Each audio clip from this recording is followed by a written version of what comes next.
Hello friends, I am Dr. Vivek. In continuation to the Unit 1 of NTA NET, the first unit was drama, and in continuation to the Unit 1, the second video of this unit I'll be discussing. And this, but before I start my video, I want to just uh, to give you sources through which you can study, you can take the help from because of this lockdown. It's very important to get the sources. Means we have limited sources available during this time. So I would be discussing some of the sources. First of all, the first source it can be of your David H's means you must be having any sort of history of English literature book that can have, and especially the David H's will help you in the topic drama. It will overall help you, but especially it can help you for the Unit 1 drama. So you can take the help of this. And second source, it can be any, not particularly David H's, but any book on history of English literature. You can get the material of this topic of Unit 1 drama. And the third source, it could be of e-Kindle. If you have accessible to this, if you can afford this gadget, it is good for you. I will suggest you one book. I'm not promoting it, but just giving you because I have gone through that book, and it is it's not too costly, so it is easy. You can buy it in, I think, 69 rupees.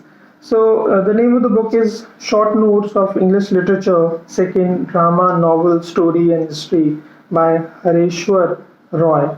So you can buy, if you have e-Kindle, you can buy the material. The next is the drama in the 60s. Those who belong to Jana Vyas University, Jodhpur, it's a library. Its book is available in the library. You can go and access, and it could be a source for other universities as also in central libraries of those universities. So you can go there. You can, after lockdown, you can go there and have access to these materials. You can have enough material on all the topics, all the units of NET exam. And Oxford Companion to Theatre, it is also a very important book in reference to this unit, but it is costly. If you can afford this book, I think it's available in e-Kindle form as well. So if you can buy it, if you can afford it, you can buy it, and you can just go through this book. It's also a helpful book.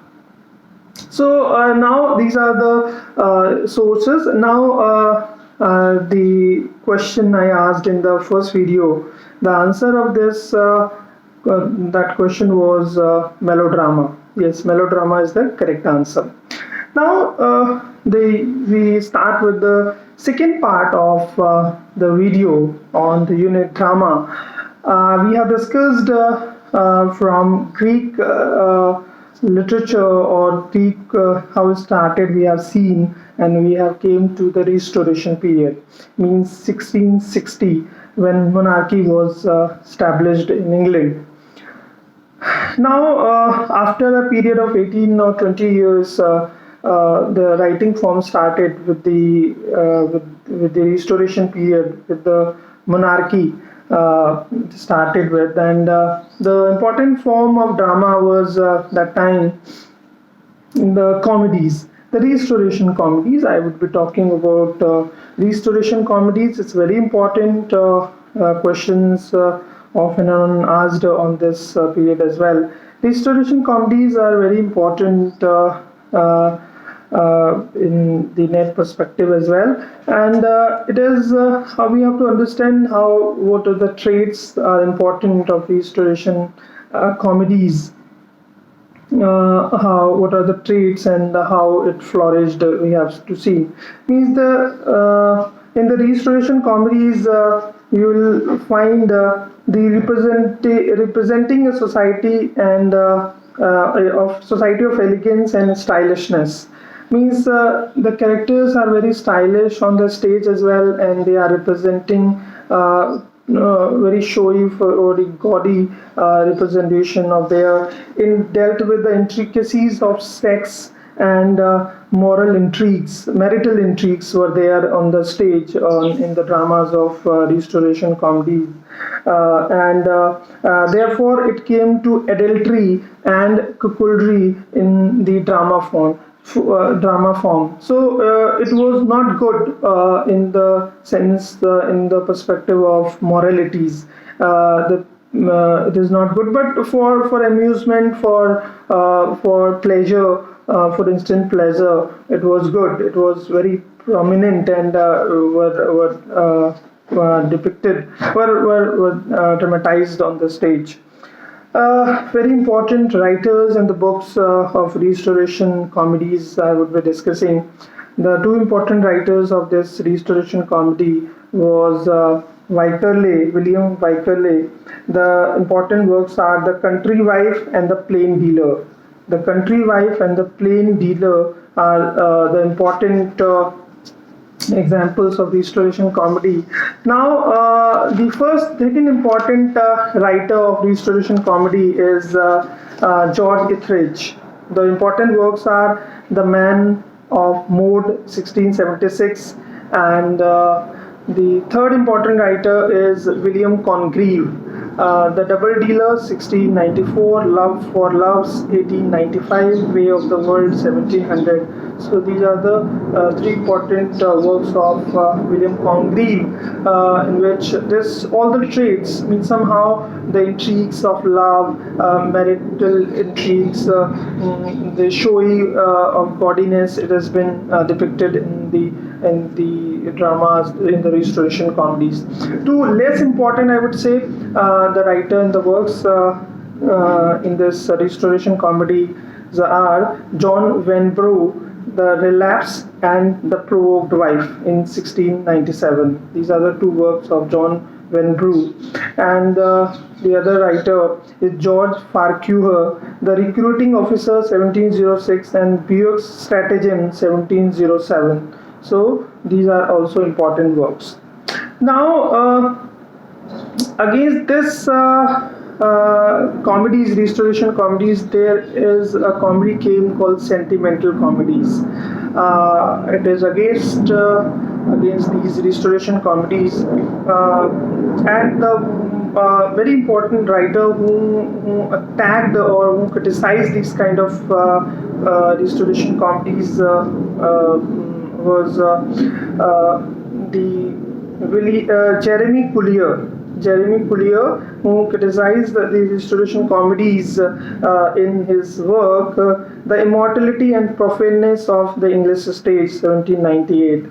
So he criticized the Restoration comedies in this work, and the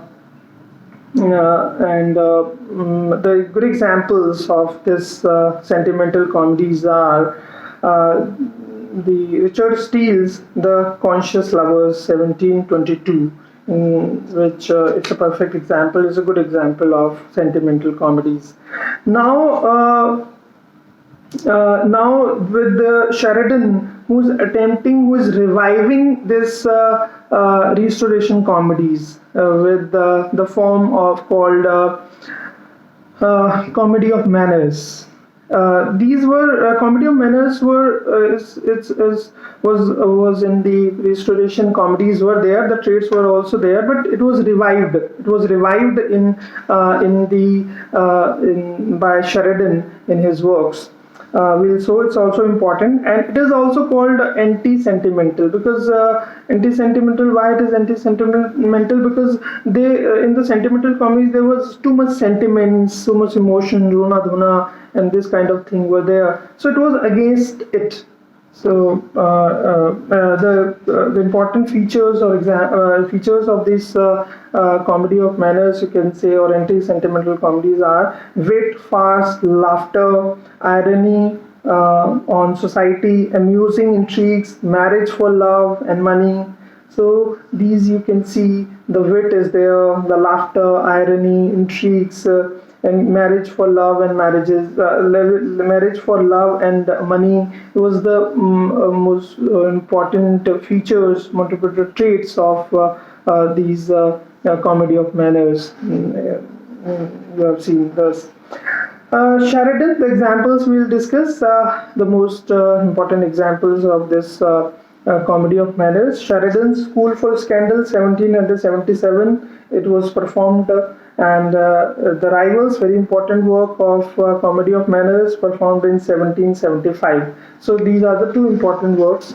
We'll discuss the other important works because it's also important. This comedy of manners, one or two questions every year it is asked in the NET exam. So it's NET point of view, it's very important. Now the Oscar Wilde, will discuss some of the examples of Oscar Wilde's works which incorporates its comedy of manners.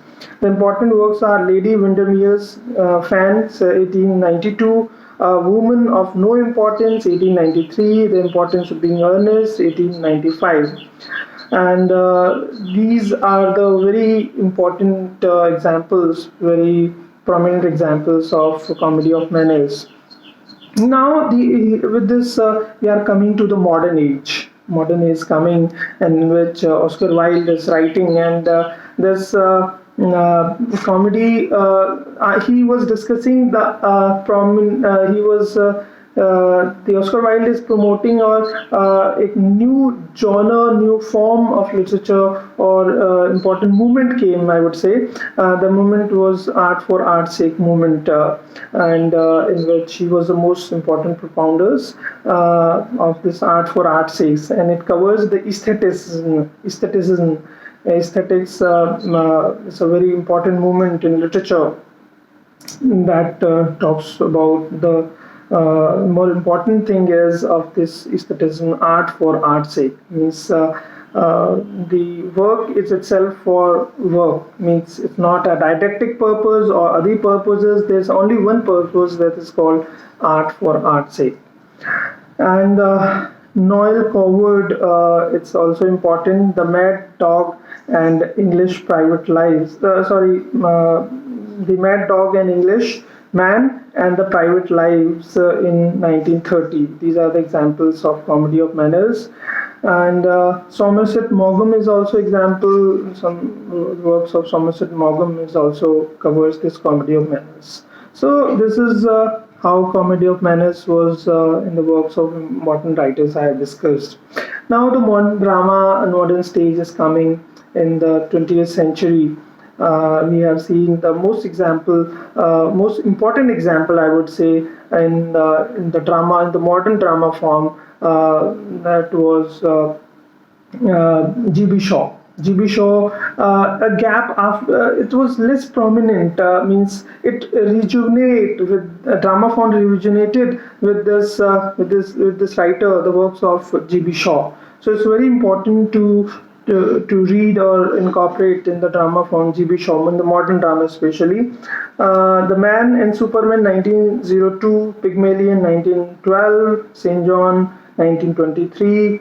As you also know, in I think 1925, this writer got a Nobel Prize for Literature. Now some of the plays, some of the variations in the play, there were many variations in the plays. So different terms are important, and the questions are asked on that these terms, the drama forms. I'll discuss the drama forms. The problem plays. Problem plays, as you know, this was also incorporated. The G.B. Shaw also incorporated this problem plays. The term came, I think, from Henry Ibsen's Norwegian writer. The Doll's House. Yes, Doll's House. It's a very important play by Henry Ibsen.